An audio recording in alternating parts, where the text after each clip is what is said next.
Евангелле паводле Мацвея. Калі Езус прыплыў на другі бераг у краі Гадарэнаў, сустрэлі яго, выйшаўшы з магільных пячор, двое апанаваных злымі духамі, вельмі лютыя, так што ніхто не асмельваўся праходзіць той дарогай. Яны закрычалі: «Што табе да нас, Сыне Божы?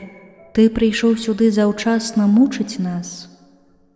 Далёка ж ад іх пасвіўся вялікі статак свіней, і злыя духі прасілі яго, кажучы: «Калі выганяеш нас, то пашлі нас у статак свіней». Ён сказаў ім: «Ідзіце». Яны выйшлі і ўвайшлі ў статак свіней. Тады кінуўся ўвесь статак з кручы ў мора і загінуў у вадзе. А пастухі паўцякалі і, прыйшоўшы ў горад, расказалі пра ўсё, а таксама пра апанаваных злымі духамі.